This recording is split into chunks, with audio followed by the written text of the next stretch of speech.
$400. Same house, same family, double last summer. That air conditioner is 50 to 70% of it, not the 12% average they quote. This isn't bad luck. It's a system built on your default settings, and one thermostat change would have cut it roughly in half. The power company, the contractor, and the factory default thermostat all profit while you pay. Electricity hit 17 to 18 cents per kilowatt hour in 2024 and 2025, climbing fast. Here's the math that matters. Your compressor pulls 3 to 4 kilowatts and runs for hours, not minutes. Multiply that by peak summer runtime and price, and cooling swallows the bill whole. The fridge, the lights, all of it is noise next to that grinding compressor. The bill is just a receipt for runtime. And runtime is decided by one dial on your wall. It was 2024, and the Department of Energy was quietly publishing math that no contractor ever reads aloud in your living room.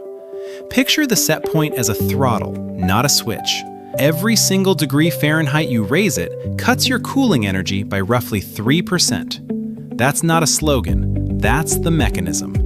The colder you demand the air, the wider the gap between your setting and the sweltering outdoor temperature, and the harder that compressor has to grind to close it. Set it low, and the machine barely rests. It cycles on, runs, cycles again, and the meter spins the entire time. Now run the numbers on a habit almost everyone has. 72 degrees versus 78 degrees is 6 full degrees. At roughly 3% per degree, that's an 18% swing in cooling energy before any away schedule savings even enter the picture. 18% off the largest slice of a $400 bill is real money, evaporating because of a number you set once and forgot. That was only round one. Here's the part that should make you angry. The contractor who quoted you a bigger, more powerful unit never mentions the 3% rule. Why would they? A warmer set point sells no equipment. A customer who understands that 78 degrees costs dramatically less than 72 doesn't call for a 5-ton upgrade. The 18% lever is invisible on purpose, hiding in plain sight on the wall you walk past every day. For a while, things actually seemed fine. The house felt cool, the family was comfortable, nobody thought twice. That didn't last, because that set point was silently taxing every hour of runtime. At 72 degrees on a 95-degree afternoon, the compressor never fully catches up.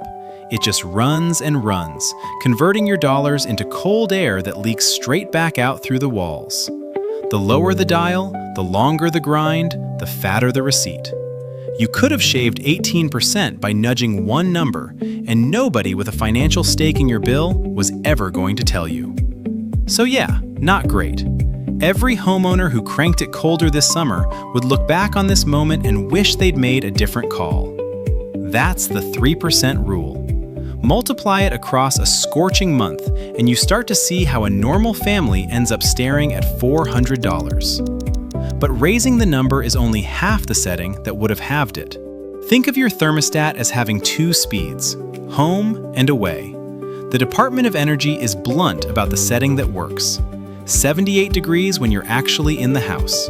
Then set it back 7 to 10 degrees higher, around 85, for the roughly 8 hours you're at work or asleep under a fan. Here's the mechanism people refuse to believe.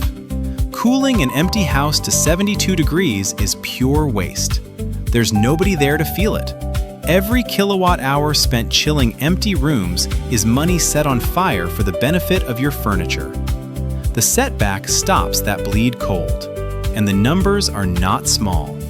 The DOE puts that setback alone at roughly 10% off your annual heating and cooling costs. 10%, just for letting the house drift warmer while nobody's home. That's a schedule change. It costs $0 and 0 equipment. Now stack it. Take the 72 to 78 correction, that 18% swing, and layer the 8-hour setback on top of it. You're no longer trimming the bill, you're carving into it. The peak month cost doesn't nudge down, it drops in a way you can see on a single statement. The fear is always the same. Won't it cost a fortune to cool the house back down when I get home? No. A properly sized system pulls an 85-degree house back to 78 far faster and cheaper than it costs to hold 72 for 8 straight hours you weren't even there. The recovery is a sprint. Holding a low set point all day is a marathon that never ends. Physics is on your side here, not the utilities. This is the setting the title promised you. 78 when home, 85 when away, and the compressor finally gets to rest during the hours it was pointlessly grinding before.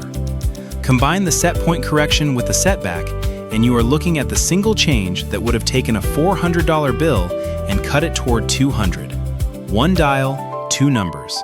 A schedule any thermostat made in the last 20 years can handle. That's the whole trick the industry lets you overlook. But even a perfect setting can be sabotaged by when you run it. Because there's a 5-hour window every weekday that turns cheap cooling into the most expensive electricity you'll buy all year. Between 3 and 8 in the evening, the grid strains. That's when the whole city comes home, flips on the air, and utilities know it. So they charge for it.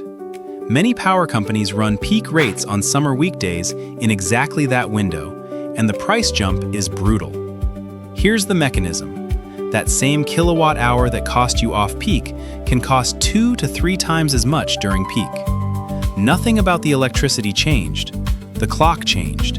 And your habit, walking in the door at 5:30, sweaty, and slamming the thermostat down to 72, schedules the hardest, longest compressor run at the single most expensive moment of the day. But here's the detail that everyone missed at the time. It's not just that the rate is high. A low set point forces maximum runtime precisely when each minute of runtime is billed at a premium. You're stacking the worst setting on top of the worst hour. 2 to 3 times the price, times a compressor that won't shut off. That's how a receipt hits $400. The fix is almost embarrassingly simple, and it's the part the industry rarely spells out. Pre-cool. Let the air conditioner do its heavy lifting before 3 while power is still cheap. Pull the house down to 76 or so. Then, as peak hits, let the set point float up towards 78 or 79 and coast. The house is already cold. The thermal mass carries you. The compressor barely touches those expensive hours. You're not suffering. You're just moving the work to when it's cheap, the same way you'd fill the gas tank before a price spike instead of after. The comfort is identical. The bill is not. Homeowners never learn their own rate structure. They pay the peak premium every single weekday and never once look at the schedule buried in their utility contract. If your utility has a peak window, drop your peak hour rate in the comments. I want to see how bad it gets across different providers. Because there's another quiet drain working against you, and this one costs about $8 to fix. Somewhere behind a vent in your home sits a rectangle of pleated paper, gray with dust, choking your entire system. That's your air filter. And when it clogs, the Department of Energy says it raises your AC's energy use by 5 to 15%. Here's the mechanism, and it's simple physics. The blower has to pull air through that filter. When it's packed with dust, airflow drops. The system works harder to move the same air, and runtime stretches longer to hit your set point. Restricted airflow equals a longer grind. A longer grind equals more kilowatt hours, including more of those 2 to 3 times peak-priced ones you just learned about. Now watch how it compounds. This isn't 5 to 15% in isolation. It lands on top of a too low set point, on top of peak hour runtime, on top of a skipped setback. Every one of these multiplies the next. A dirty filter and a 72-degree habit during a peak window is the perfect storm. 3 separate leaks feeding the same $400 receipt. And the cruelest part? The part costs about $8, less than lunch. A standard pleated filter at the hardware store runs $5 to $15, and swapping it takes 90 seconds. That's the entire fix. There's no technician, no quote, no upsell. Yet the neglect taxes you every single month. 15% of the cooling slice of a $400 bill is not pocket change. It's dozens of dollars, month after month, bleeding out because a paper rectangle got dirty and nobody reminded you to check it. In one billing cycle, every homeowner running a clogged filter would understand exactly what this meant. So the math is stacking up against you from 3 directions at once: the dial, the clock, and the filter, which raises the real question nobody in the industry wants asked out loud. Who actually profits when you leave all 3 on default? Follow the money. Every one of these leaks you just learned about ends up in someone else's pocket, and it's worth knowing whose. Start with the utility. Every extra kilowatt hour you burn during that 3 to 8 peak window is their highest margin sale of the day. Your low set point, your dirty filter, your skipped setback, to them, that's not a problem, that's revenue. Then there's the contractor. When your system struggles through a brutal summer, the pitch is almost always the same. Your unit is too small, you need more tons, here's a quote for a bigger machine. What they don't lead with is that a free schedule change and an $8 filter would fix most of the strain. A bigger unit is a 5-figure sale. A thermostat schedule is a conversation they don't get paid for. And the thermostat itself? The factory defaults were never set for your savings. They're set for the middle of the road, comfortable out of the box, aggressive on nobody's behalf. The device on your wall is agnostic to your bill until you program it otherwise. Read that again. The single most powerful cost lever in your house ships on a setting that serves no one's interests but the meter's. Here's the deepest part. The instinct to walk in and crank it colder, to treat 72 as normal and comfortable, that habit was trained into you. Decades of ads sold cold as luxury and lower numbers as relief. Nobody sold you the 3% rule, because understanding it cost the industry money. Knowledge is the only thing that flips this. Not a gadget, not a bigger unit, the plain math of what each degree and each hour actually costs. That's the lever that moves power back to your side of the meter. But there are 2 more hidden drains most people never even hear about, and both run against you even when you think the system is resting. Before we take back control, we have to expose them. Think of your ductwork as the arteries of the whole system, and think of every gap and leak in them as a slow internal bleed. The DOE estimates that in a typical house, 20 to 30% of the air moving through the duct system is lost to leaks, holes, and poor connections. That's cooled air you paid for, dumped into an attic or a crawl space where no one lives. Here's the mechanism. Your air conditioner does the work of chilling the air, that 18-cent per kilowatt hour work, and then a third of it escapes before it ever reaches a room. So the thermostat, still reading warm, keeps the compressor running to make up the difference. You're paying to cool the air twice, once to make it cold, again because a quarter of it vanished. Now stack it against everything else. A perfect 78-degree setting and a spotless filter still lose to leaky ducts because the loss happens downstream of every good decision you made. It's the leak that sabotages the fix. 30% of your cooling, gone, silent, invisible behind drywall. The evidence is stark. Sealing and insulating ducts can improve system efficiency by up to 20% according to Energy Star, and in leaky homes, the gain is even larger. That's a one-time fix against a monthly bleed. The same logic as the $8 filter, just scaled up. And here's why the industry stays quiet. Duct sealing isn't a glamorous 5-figure equipment sale, it's unglamorous labor, or a weekend with mastic sealant and foil tape on the accessible joints. A contractor makes far more replacing your unit than sealing the arteries feeding it. So the pattern repeats, exactly like the set point and the filter.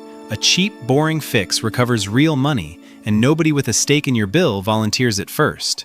But there's one more hidden drain, and this one runs even when you think the system is off. Here's the ghost in the machine. Your system is spending money in the exact hours you assume it's resting. 2 culprits. The first is short cycling, when an oversized unit, the one that contractor upsold you, blasts cold fast, hits the set point, and shuts off. Over and over. Each startup is the most power-hungry moment of the compressor's cycle, and a short cycling system starts up constantly. And the timing of what happened next? Almost too perfect. Because that oversized unit the industry sold you as an upgrade is the very thing that short cycles, drives up startup surges, and fails to dehumidify, leaving the house clammy at 78, so you crank it lower and burn even more. Here's the mechanism. A right-sized system runs longer, steadier cycles that pull humidity out and sip power evenly. An oversized one slams on and off, spiking demand at every restart and never running long enough to dry the air. You feel sticky, blame the temperature, drop the set point, and the whole expensive spiral tightens. The second culprit is standby draw. Your air handler, controls, and electronics pull small loads around the clock, and while that's minor next to the compressor, it's one more trickle in a bill already leaking from 4 directions. And somehow, it gets worse. Humidity is the hidden multiplier.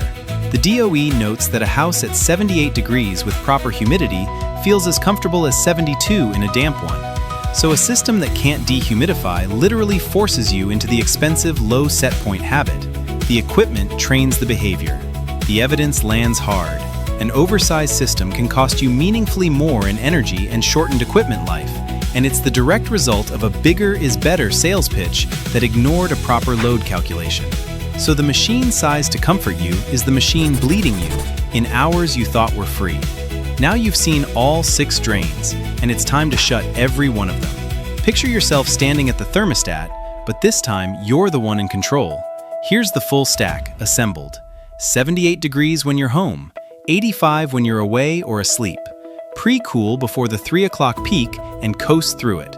And a clean filter behind the vent, swapped for $8. Here's how the mechanism pays off in layers. The set point correction takes roughly 18% off the cooling load. The setback stacks another 10% off annual heating and cooling. The pre-cool shifts runtime out of the 2 to 3 times peak window. The clean filter recovers up to 15% that a clog was quietly stealing. Seal the ducts and you claw back another 20. None of these fight each other, they compound.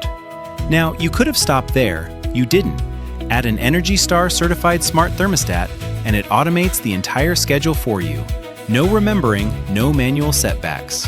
Energy Star estimates roughly $50 a year in savings on top of everything else, and it enforces the pre-cool and setback while you're not even thinking about it.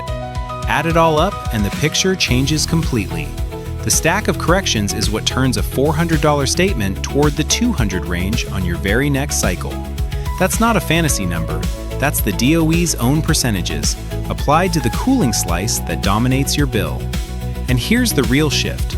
You stop being the passive bill payer who opens the envelope, winces, and pays it. You become the active energy manager who set the dial, knew the rate window, and understood the math before the meter ever ran.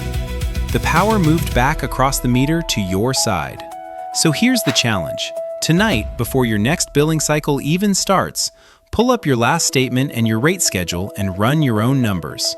Find your peak window, check your filter, set 78 and a setback. Do it before the next bill locks in. Your bill was never bad luck. It was a system built on your defaults, and every default is one you can change tonight. Run your last statement's math tonight, then subscribe before next month's bill proves you right.